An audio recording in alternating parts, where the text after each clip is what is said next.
প্রিয় বন্ধুরা, আজকে যে বিষয়টি নিয়ে কথা বলবো সেটা হলো ভোটার নিবন্ধন হালনাগাদ করতে কী কী লাগে। নতুন ভোটার নিবন্ধন এবং পুরাতন ভোটার কর্তন সেই কাজ খুব শীঘ্রই শুরু হবে। সেটা উপজেলা পর্যায়ে ট্রেনিং হয়েছে এবং এটার ম্যাক্সিমাম দায়িত্বে আছে প্রাইমারি স্কুলের সহকারী শিক্ষকগণ। তো ওনারা দায়িত্বশীলভাবে কাজটা সম্পন্ন করেন এবং ওনাদেরকে দিয়ে এই কাজটা সাধারণত করানো হয়। আর আজকে আমার এই ভিডিওটি যদি ভালো লাগে অবশ্যই সাবস্ক্রাইব করবেন এবং এবিআরটেকের পক্ষ থেকে আপনাদের সাদর অভিবাদন জানাচ্ছি। তো প্রিয় বন্ধুরা, ভোটার হালনাগাদ, এটা কেন ভোটার নিবন্ধন না হয়ে হালনাগাদ হলো? কারণ হলো ভোটার হালনাগাদের কারণ একটাই, এটা নতুন ভোটার নিবন্ধনও বলা যেতে পারতো। কেন বলা হয় না?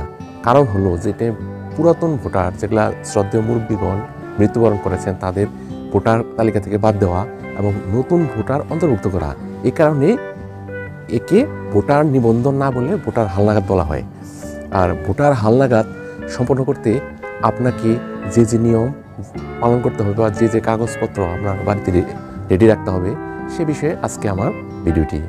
তো প্রথমত বলবো কী কী কাগজ লাগে। কারণ হলো আপনার সন্তান বাড়িতে আছে বা আপনার সন্তান ভাই যারা ভোটার হয়নি এখনও, তাদের যে জন্ম নিবন্ধন সেটা অবশ্যই সম্পন্ন করবেন এবং আপনার যিনি নতুন ভোটার হবেন তার পিতামাতার আইডি কার্ড, এগুলো ফটোকপি অবশ্যই সংগ্রহে রাখবেন। অনেক সময় আইডি কার্ডে ভুল থাকে, তো আইডি কার্ডে ভুল থাকলে খুব শীঘ্রই আইডি কার্ডটি সংশোধন করে নেবেন, কারণ তাহলে আপনার সন্তানের আইডি কার্ডে ভুল হওয়ার সম্ভাবনা আছে। আর আপনার সন্তান যদি শিক্ষিত হন বা আপনি যদি শিক্ষিত হন তাহলে অবশ্যই আপনার এসএসসি সনদটি রাখতে হবে, কারণ এসএসসি সনদে আপনার জন্ম তারিখ, পিতার নাম, এগুলো সব কিছুই সুন্দরভাবে দেওয়া আছে, তো সেটা দেখেও তুলতে পারবে। তাহলে আমি আজকে বললাম পিতামাতার আইডি কার্ড, নতুন ভোটারের জন্ম নিবন্ধন এবং যদি উনি শিক্ষিত হন তাহলে অবশ্যই ওনার এসএসসি কার্ডের পাশে সনদ লাগবে। আর খুব শীঘ্রই আপনার বাড়ি বাড়ি গিয়ে সেই তারিখটা হলো 20 তারিখ।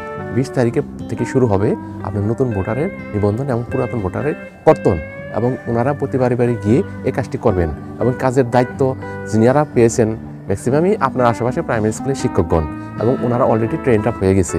গতকাল ওনার ট্রেনিং সম্পন্ন হয়ে গেছে এবং ওনাদের কাজ খুব শীঘ্রই শুরু হবে এবং ওনারা গেলে আপনারা এই তথ্যগুলো সংগ্রহ করবেন।